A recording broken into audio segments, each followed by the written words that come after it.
All right, good afternoon and welcome to today's virtual design review panel meeting. Today on our agenda, we have a proposed development at 73 Hughson Street North in Hamilton. I am Edward Winter, I'm an urban designer with the City of Hamilton and hosting this meeting. The chair of the DRP, David Cluzio, will also be chairing this meeting. In addition to our panel members, we have the applicant team, city staff, and members of the public and media observing the meeting. Members of the public are welcome here to observe the meeting, but are not permitted to comment at this time, and no questions from the public. This meeting is being recorded and will be uploaded to the City of Hamilton's DRP webpage. Lastly, a reminder to our panelists, when not speaking, please keep your microphones muted. Thank you for attending our design review panel. David, when you're ready, please begin. Okay, good afternoon and welcome everyone. Edward, can you please confirm the session is being recorded? Yes, we are recording. And are there any changes to the agenda today? Just as I mentioned, we had one member have a late regret, and that was Eldon, and we have more than enough for quorum. Okay. I don't believe there are any conflicts of interest with any of the panelist members, but I'll take silence as an agreement with that statement. Okay, so on the agenda today, as already mentioned, is the review of 73 Hughson Street North. The lead planner in the file is Devin Morton, who's available to answer any policy questions, and Edward Winter will make a brief presentation. Good afternoon, Edward. We are ready for your presentation. Please keep the presentation under 5 minutes.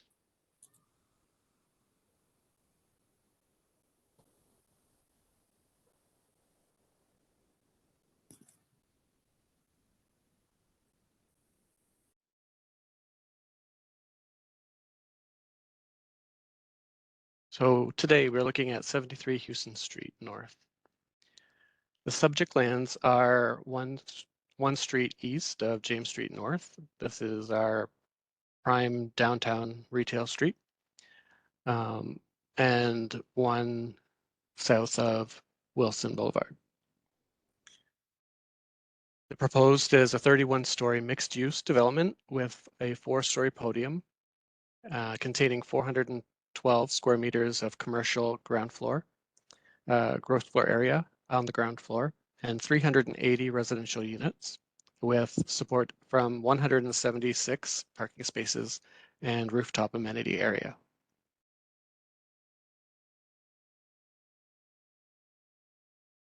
Now, this is the south east corner of the site looking across. I'll just go back one step. It is currently a surface parking lot, and as you can see, there's a number of surface parking lots in the immediate vicinity, and similar to this property, many of those are also currently with development proposals, some of which have already been to the design review panel. So those are also kind of in the context of this proposal. All right, and then looking south from, this is actually a small parking lot owned by the city with like a window into the back of the site on 73 Hughson, and then noting some of the commercial and residential buildings to the south of the subject lands. And then this is the subject site on the right, looking south down Hughson Street towards King Street. This is our conceptual site plan, noting the ground floor has been cut back to provide some additional pedestrian space and overflow from the retail shown in the light pink color, and with the vehicular movement through the middle and then to the back to serve the parking ramp. For the policy environment, we are in the downtown secondary plan area with downtown mixed use shown.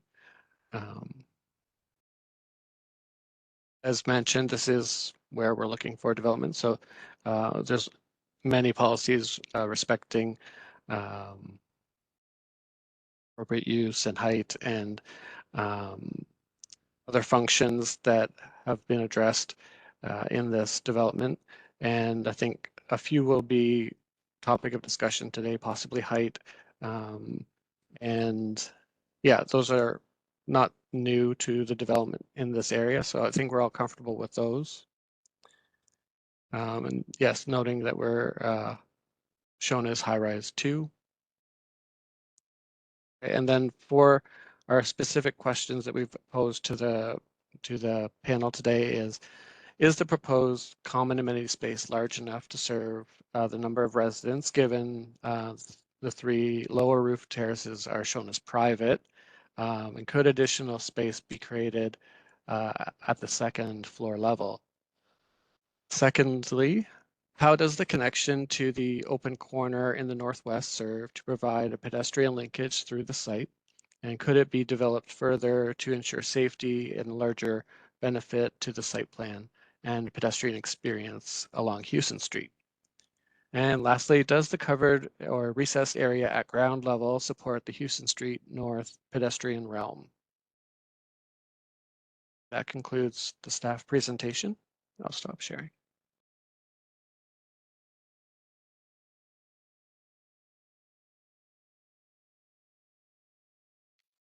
Sorry, I was unmuted. We're ready for the consultant to provide additional information, and please keep the presentation to under 10 minutes. Okay. Hi, I'm Liam Doherty, the planning consultant with H.A. Clark. The presentation will be done by William Neal, here with the principal at Calum Sather, and with him is Ashraf Azim, the senior associate and architect working on the project.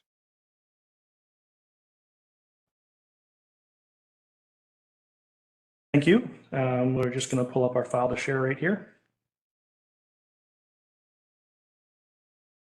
Let me know if you see the presentation.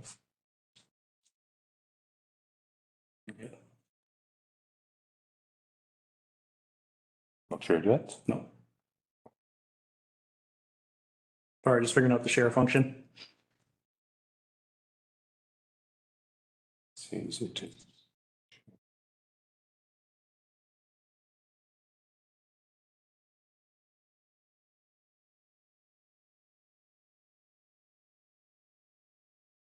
I think we do have a copy as well. I could share my screen if you folks are having some difficulties.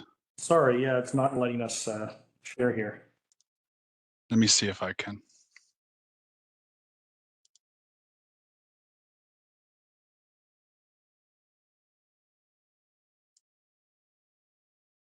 Thank you. You can see on the screen there, Ashraf? Yep. I'm going to share it up here and just take a look there. Apologies, 1 second, team. No rush. Everyone can see the presentation? Yeah. Okay, great. You'll just have to give me a prompt when you're ready for the next slide.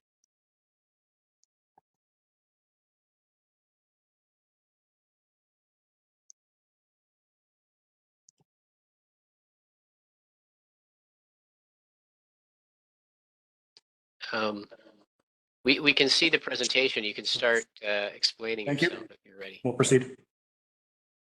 Right. Okay, so if you can skip to 2 slides.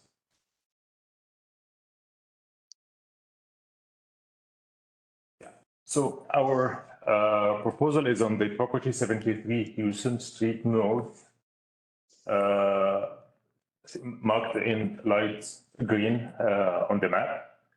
The property is south to Wilson Street, surrounded by a number of low-rise mixed-use between residential and commercial uses, buildings. On the east side of the property, across the Hughson Street, we have a parking lot. The site is currently a parking lot as well. Overall area is around 2480 square meters. Can we go to the next?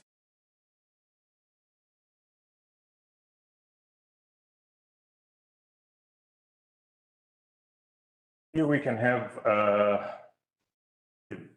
we can see a few photos taken from the site from different views, recording and documenting the context, the immediate context, the historical buildings surrounding the property, and the current conditions. If we can move to the next.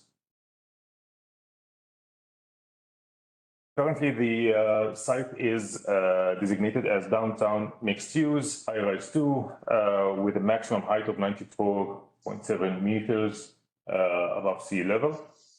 We can go to the next. So in that diagram, we can look at the property in relation to the current and the future context. The current context is a mix between mid and low-rise buildings. In the future, as you can see in the diagram in the middle, bottom part of the slide, there is a number of proposed high-rise developments, mostly at 30 stories, mixed use and residential, except for 2 towers which are proposed to be 35 and 40 stories. On the map up in the middle, you can see where the proposed tall buildings are located in relation to our property. Next, please. As for the heritage, you can see that our site is surrounded by a number of listed properties, and you can see some documentation of the listed properties in the photos as well. Next, please. So our proposal is for a 31-story residential tower, 380 units. The proposal it consists of various uses. So at the ground floor, we have retail, we have entrances, we have bike storage facilities in addition to some services, some open public and pedestrian space, 4 levels of underground parking with a total of 176 parking spaces. Above ground, we have a 2-tier podium, a 6-story low-rise podium, a 12-story mid-rise podium, and then the mast sets back again for a tower that rises up to the 31st floor. All the tower and the podium levels are residential. The 31st floor is an outdoor and indoor amenity area. We can move to the next.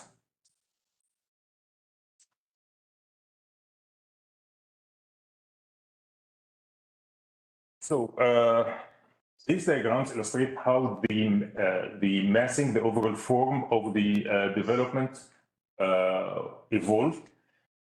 The first to the left, diagram to the left shows the irregular shape of the property, its relation to the surroundings, and its only frontage on the Hughson Street. Indicated in the middle is the vehicular access, which is one of the major design challenges that factored in the evolution of the massing.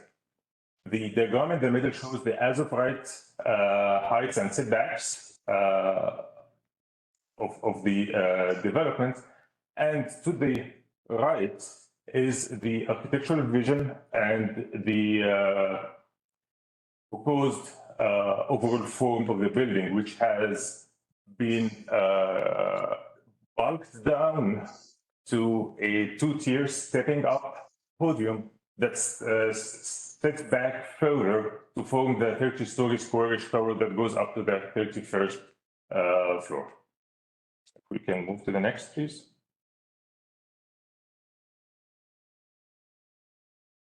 The proposed massing was studied to determine the type, orientation, and scale of the pattern and mitigation that works with the different components of the architectural form. So for the low-rise floating piece. The floating feeling and the connection to the surroundings was established through a horizontal pattern. A neutral pattern was applied to the 12-story piece to anchor help anchoring the mass to the ground, and a vertical pattern was applied to the tower to estimate the verticality of the mass. If we move to the next. The typical bays of both podiums were studied at the different orientations and different phases of the massing to design them in a way that reacts and behaves to the environmental and urban context. So it reacts to the summer sun, opens up to the view, and provide some passive shading from the summer sun, reduce the heat gain, and opens up the view and provide indoor and outdoor usable living spaces. Next, please. Your 10 minutes are up. I'll let you continue because it took you a little time to get up and running, but I just want to advise you that you're running out of time. Yeah, I'll run quickly with the rest. Okay. So similarly, the tower bays were studied to come up with a similar language. If we can move to the next. These are the building section, the main facade showing the underground floor, 4 underground levels, the tearing up podiums and the tower. If we move to the next. And that's a diagram of the development and its relation to the current and future context. We move to the next. And renders from the east side and east-south side, showing the relation between the different components of the building, the materiality, and the connection to the context. Next, please. So the site plan, the main things here is the setback for the podium 1, podium 2, in relation to the road widening line, the setbacks from the north and south, and the corners of the tower. We can come back to this if required. Next, please. So at the ground floor, the public space expanded to the depth of the property, pushing back the boundaries of the ground floor. The vehicular access cuts through the ground floor, resulting in 2 components, and the landscape design emphasizing the pedestrian experience through a number of various patterns and feature street furniture such as the seatings, the planters. Next, please.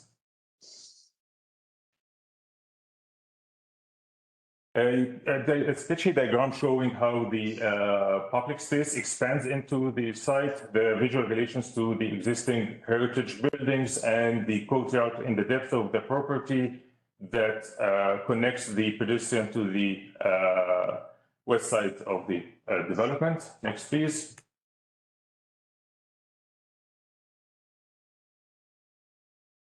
And that shows how the pedestrian-friendly scale was achieved, aligning the canopy to the existing buildings, canopies, and heads of windows. Next, please. A view of the pedestrian area at ground level from the south. Next. Another from the north. Next, please. And then the materiality. So the materiality was studied in relation to the existing context of the historical buildings, the stone panel and its color used on the low-rise podium was taken from the stone elements in the historical buildings. The red brick was taken from or inspired by the red brick used in the historical buildings, and a panelized system for the tower, which will connect it to the future context of tall buildings. Next, please.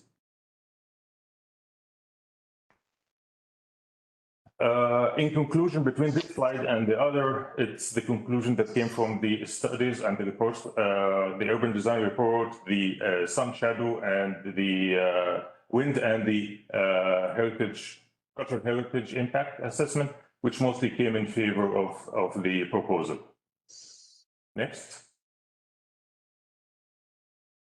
Yeah, and that would be the last slide. Thank you.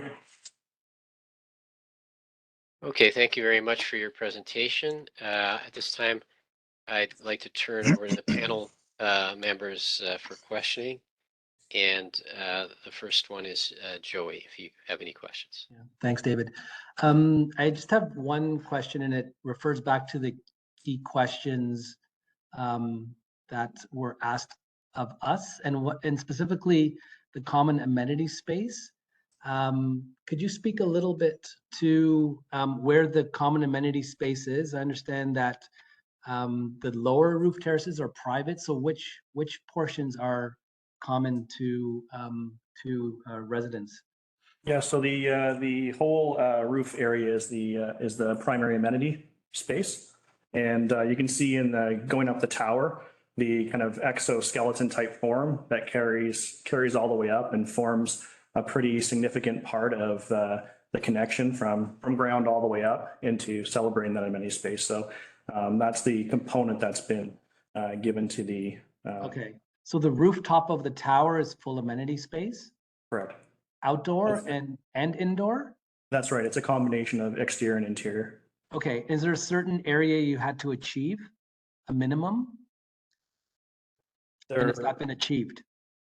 Yeah, so there's a combination of balconies that serve all the occupants as well. They're individual balconies plus the amenity space. So we're confident we're meeting the requirements of the space.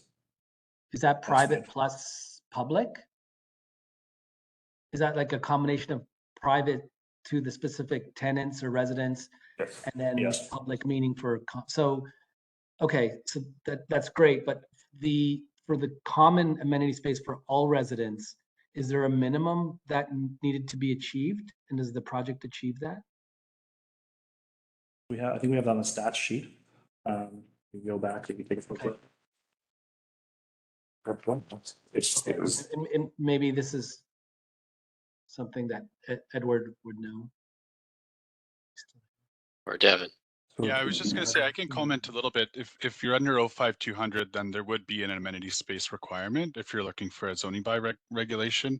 And I believe you guys are under 05200 being downtown. So there would be a target that they would have to achieve. I will just advise the committee that because of, some restructuring internally, DRP is now happening in advance of the submission of any Planning Act application. So at this point, we do not have a Planning Act application that has gone through any type of review, any kind of type of zoning compliance exercise. So Okay. Just so the committee is aware that there's been a bit of a change in our process. This is actually more of a preliminary review. Okay. Okay. Thank you. Thank you, Joy. Jennifer Sison. Thank you. And thank you, Devin and Ashraf, for your presentations. I had two questions. One was about the access around the side yards and the lighting conditions there. Is this going to be public or privately accessed? And what is the current proposal for lighting these kind of alleys that you have at the sides of the building? So on, we've pulled back the kind of pedestrian area you see on the ground floor, interacting with this. Thank you so much. Yep.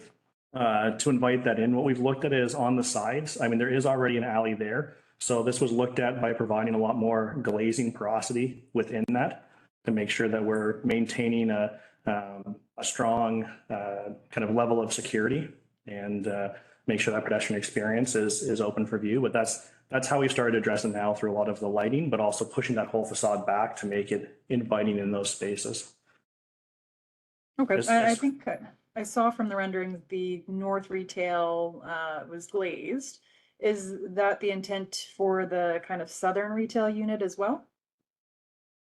That'd be correct, which is looking at maybe whatever retail solution goes in there. But yes, we'd have the same kind of glazing solution that pulls back all the way to where the stairwell would be. So you always have that direct kind of line of sight of an individual to make sure that their safety is maintained.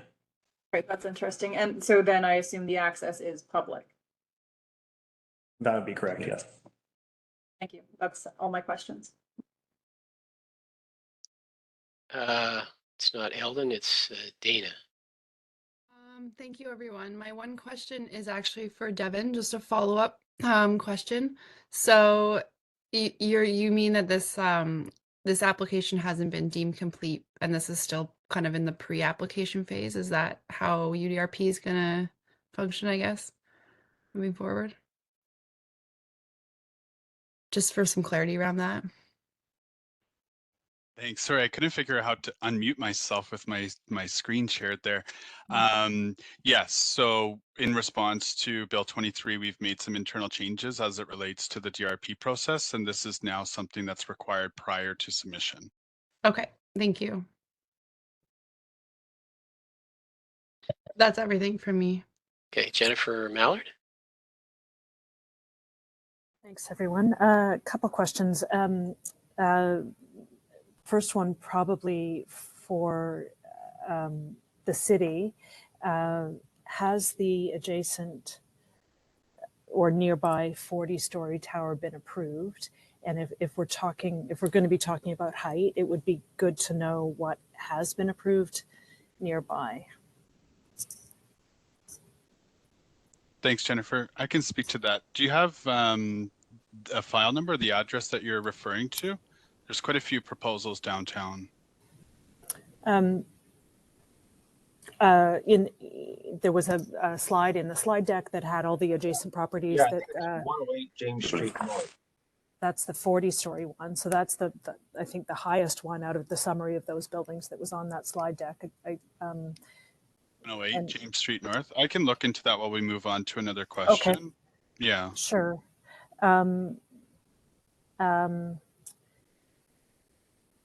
My only other question is about materiality, and in the presentation you mentioned that the white material was a derivative of local stone. Is the white material on the tower actually going to be stone, or what is it going to be, or do you know yet? That was the podium. Is that what you're referring to? Is bringing that stone color in that lower podium area was pulling from some of this heritage stone work in the adjacent properties and being complementary to that. The tower itself. The tower itself would be a panelized system. It's not stone, but it would be like a metal panel or something. Part of the first place. Yeah, so we are looking at a more of a punch window type of solution. A lot of intent has gone into here with the passive energy solutions in mind. So you saw the solar, solar heat gain and how we're looking at the whole positioning. The balconies themselves actually follow that same form. You can see that the tower itself and the balconies are beyond it, are a little off skew. And that's resulted in some sun diagram calculations. So there's a lot of study that's gone into how that comes together. Okay. One of my other questions was what sustainability initiatives have you explored? So that's one of them. Are there any others, like ERV parking spots or high efficiency units in the units themselves? So at this phase in the project, we've really looked at from a massing perspective how to really maximize, I'll call it just passive solutions. We're really going through with the developer who's very much promoted this kind of solution, which is very exciting for what we're seeing here. But we haven't gone into the details of dealing with all the systems. But the intent here would be following a similar type of, it's going to be a high performance building from even just the envelope side of things. Great, good to hear. That's all for me now, David, thanks.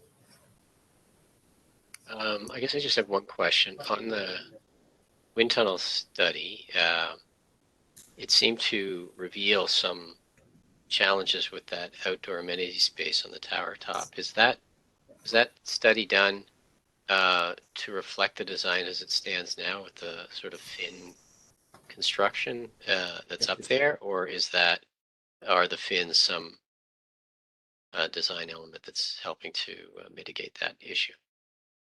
So the design was revised following that study, and screen winds were introduced at the terraced levels to mitigate the wind effect at these levels. So I might say both is the kind of answer there, is that the fins that come up form part of the solution. But there's additional components of it that need to be incorporated in there that also follow. So the kind of visual impact remains the same as what you're seeing here. But there's additional things that happen behind that start to contribute to the mitigation measures. Okay, thank you. At this point, I'm going to turn it over to the panelists for commentary. And I'll turn it over. I think it's Joey's the first up. Thanks, David. Okay, I mean, I think overall, this is a very well-considered project.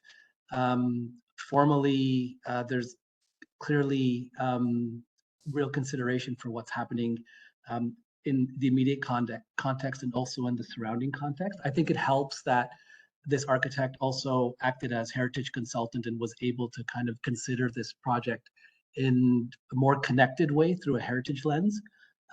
So that was very nice to see. I also think that the project was supported by very strong graphics. And I think the adjacent tall building proposal understanding, and I'm going to assume, connected to Jennifer's question, I'm going to assume that the projects that were shown in the diagram are going to be built or are moving forward through the planning application. I think that one was very good in kind of showing how this, tall building is going to be supported by other tall buildings in the area. And I also think that the sophistication of the design in the nuances of the form, and also starting to really look at the details of the elevations and how the sun and wind will impact it, was really came out in the massing evolution diagram, then also in the subsequent diagrams through the elevation. So I think architecturally, trying to break down the massing of the tower, the sort of strength of the podiums, I think it works quite well. I think the one piece I'm a bit concerned about is how the ground floor operates.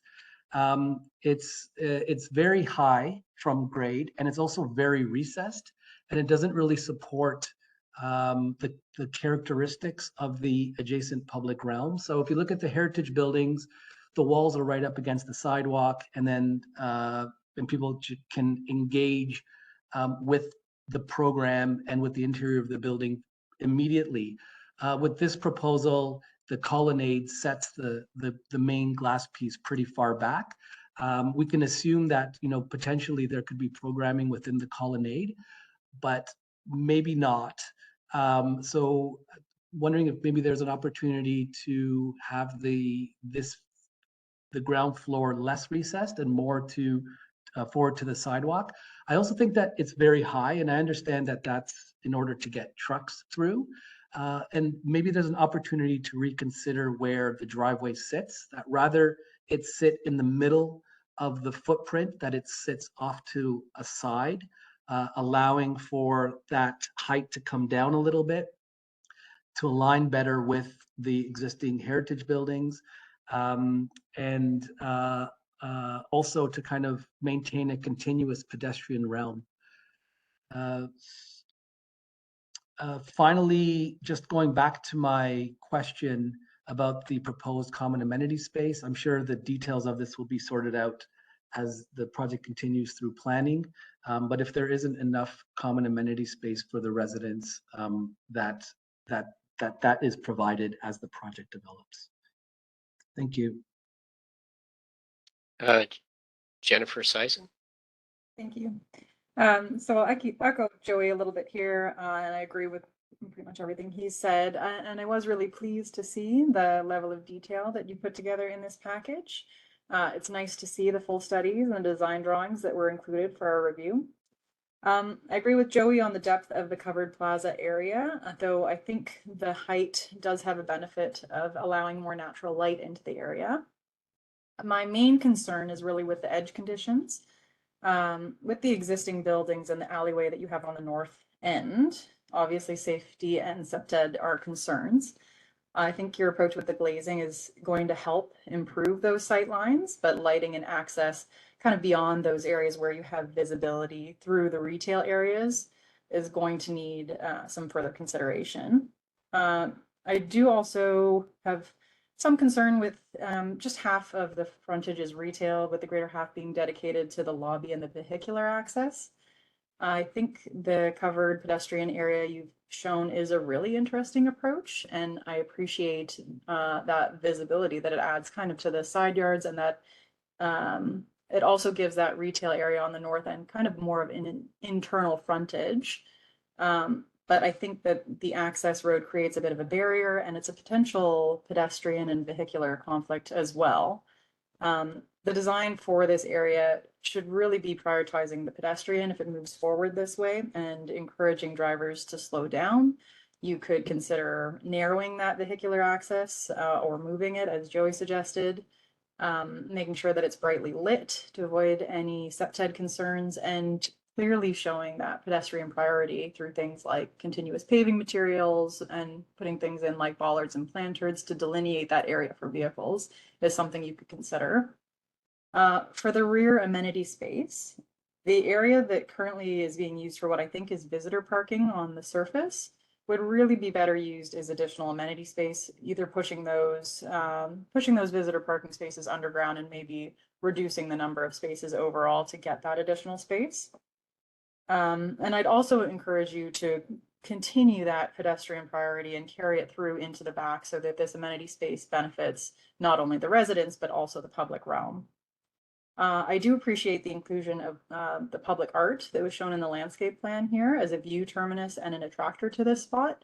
And in terms of the frontage, I think it's nice that you've shown some street trees, but I think a lot more could be included along the frontage here. That's going to have the added benefits of helping to mitigate some of the wind impacts and provide shade in the summer to further enhance this area.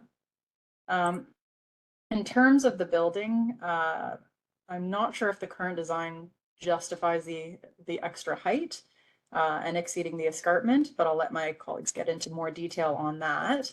From looking at the sun and the wind studies, it looks like there's no adverse effects on the public realm, but mitigation for wind is going to be needed for the rooftop amenity areas. In order to even allow their use in summer, let alone winter. I think the design really needs to strive to make these areas comfortable year round, as it's intended to service the entire building and be that shared amenity space. I think overall you've created a really interesting design, and I look forward to seeing this development. Thank you very much. Dana. Thank you for the opportunity. I definitely agree with the comments that have been said by Joey and Jen. My concern, I think, is mainly around the floor plate size of the tower and the separation distance off-site. I do think this building is very strong architecturally and works well on-site. I do like the massing, and I particularly find that the top feature is really strong.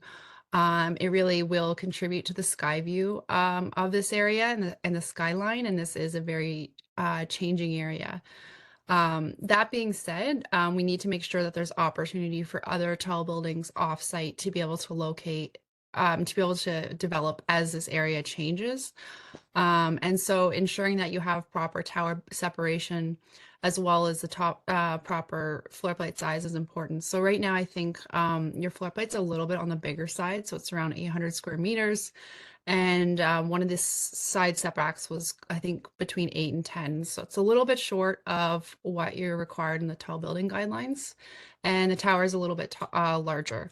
So just as you move forward through the process, have a look at that, making sure that that tower setback works with the context. Make sure that there's opportunities offsite for other buildings to develop and redevelop, and just ensure that what you're proposing is appropriate. If it's not, if it's encumbering other properties, then I would consider reducing your tower floor plate, which would then ultimately reduce your tower separation. My other concern was around mitigation, wind mitigation on the outdoor amenity. I was really concerned that on the 31st story amenity space, very little of the space was comfortable for sitting and standing. I'm really happy to see that you've addressed that and resolved that through some design features, and I recommend that you rerun the wind study to make sure that that's adequate.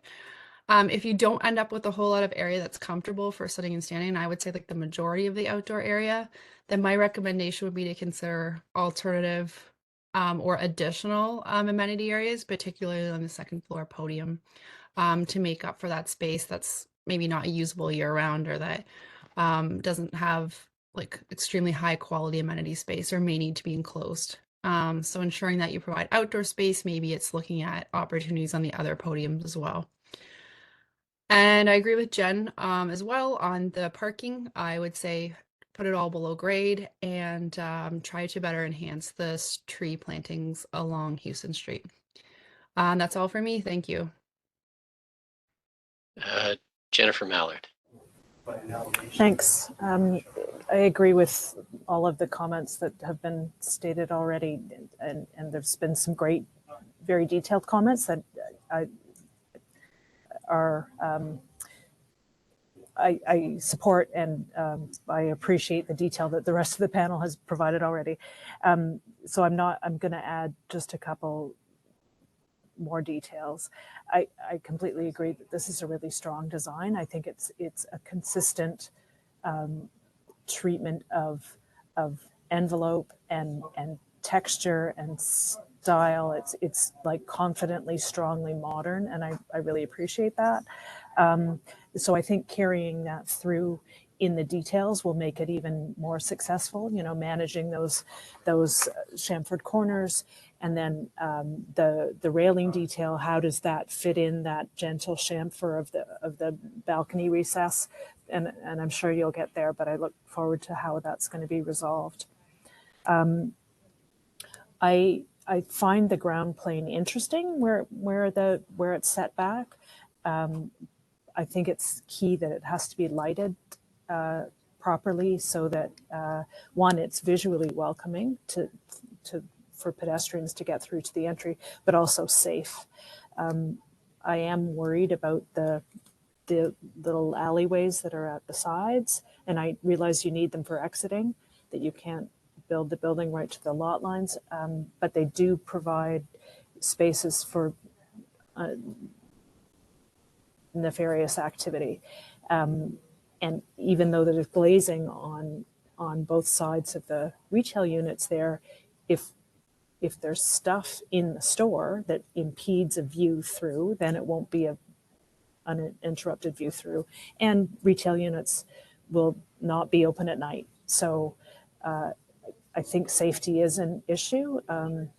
If there's any way actually to gate those little alleyways off with a secure gate, I think that would be a more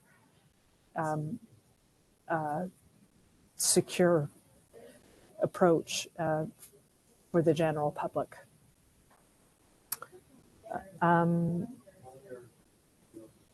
Those are all my comments.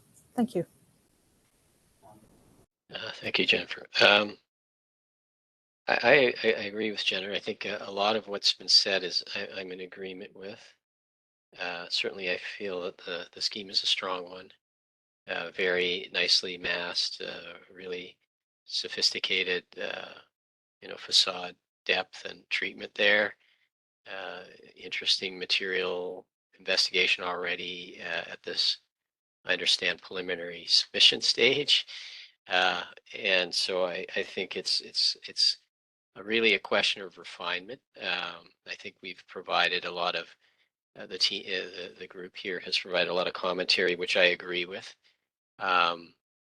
I think the key questions are covered by Dana about the massing, whether it justifies going to the higher height.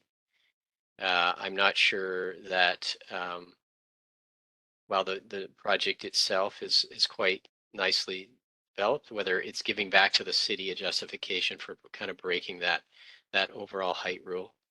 And also, I mean, the issues of development restrictions on adjacent sites because of, you know, the exceeding the 12.5 setback for, you know, taller towers to the property line is something I think you do need to look at, and shrinking the size of the footprint down slightly to achieve the tall building guideline would be one step in that direction.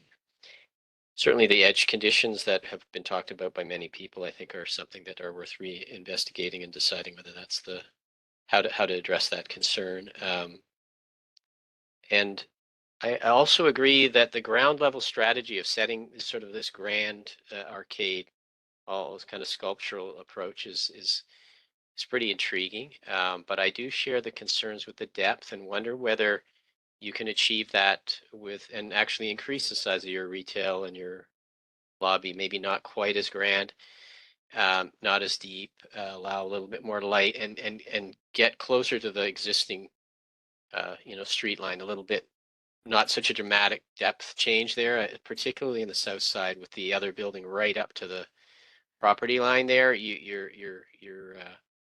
a bit of an alcove, and I'm not sure how strong that retail presence will be because it's, you know, I think it's 20 feet back or something, or almost 20 feet underneath that arcade. So I think that's challenging.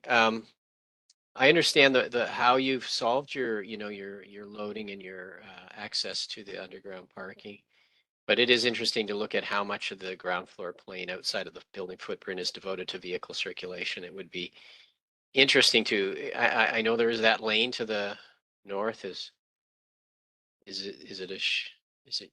it a common lane, or is it just on the adjacent property? Is there any scenario that would have allowed you to borrow some of that width and use it to reduce your circulation demands onto your site, and or separate it, and or even access the ramp directly off the street and not have to bring all of the vehicle all to the back and move around there? If there were any other ingenious ways. I know it's fairly compact and not unreasonably done, but I don't know if there's any innovation that might, you know, flesh out some other strategy or opportunity to reduce that and increase the ability to put more amenity on the ground floor. And I also agree, I think, with Jennifer Seisen's comment about can you avoid the on-grade parking and devote that to more amenity there. But again, I think it's all in the spirit of refinement, because I do believe the project is very strong, and architecturally, I think it's a contribution to the city as it goes forward, and look forward to the refinement as it comes forward. I don't know at this point if you have any questions for the panelists. Otherwise, Yeah, thank you. oh, we have some. Oh, sorry. It's not necessarily a question. I just wanted to close the loop on Jennifer's question regarding 108 James Street North.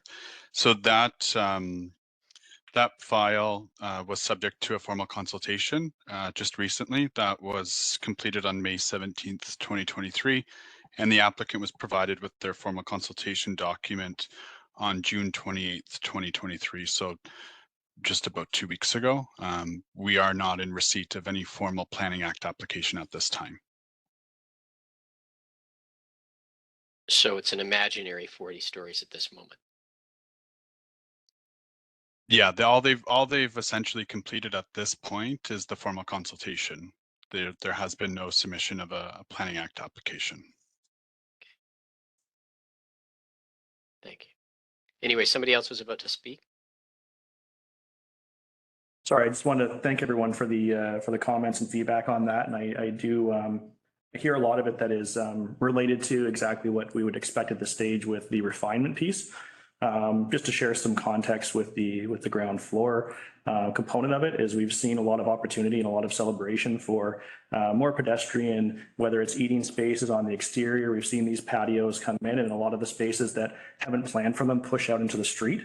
And that creates different complications. So seeing what's happening in Hamilton right now and other cities, it seems like this starts to represent that appropriate response. As to the exact scale of it, if it pushes in a little bit or comes back, I think that's part of that refinement process. But that's where that kind of that idea is coming from, to support those opportunities that are being very highly celebrated, and I think a lot of the public is enjoying those experiences.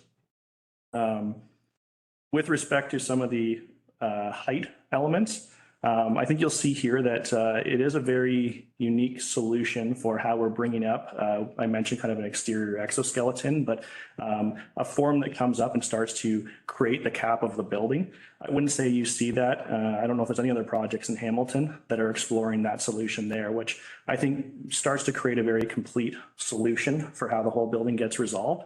And I think that starts to come into, when we look at the massing and the proportions, we've heard things about setbacks and about height limitations and so on. And there has to be a bit of a compromise in there of, is this resolving it correctly? And so when the architectural solution starts to support that, I think we need to find some leniency on what that looks like. And we show the image of what's happening around the property. And so when we're talking about a height difference in the context of meters, like a few meters, just want to put it into scale that we can understand that this isn't, going 50 stories above. We're talking about very minimal. So that's, when you start working out these proportions, you see what is really celebrating that building effectively. And this is part of the driver to the space and some of those setbacks comments. So I just wanted to share some context there.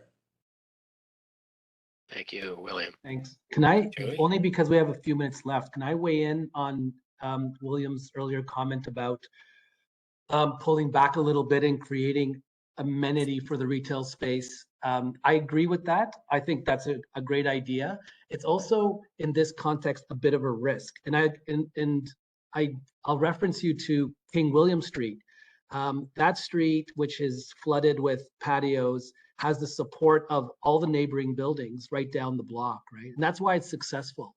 My concern is that the other buildings adjacent to you aren't doing that, and you'll sort of set precedent. But if you have existing buildings next to you and you're setting precedent, then where are the others to support you, whether it's on your side of the street or on the other side as well? So yeah, anyways, I think it's just something, it's just something to think about as you continue to develop the ground floor, and the support of your neighbors for your design,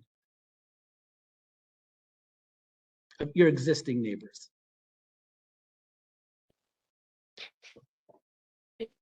Anyway, I think with that, I think we're going to wrap up. And good luck with your project. Thank you very much. Thank you kindly for your time, everyone. Thank you.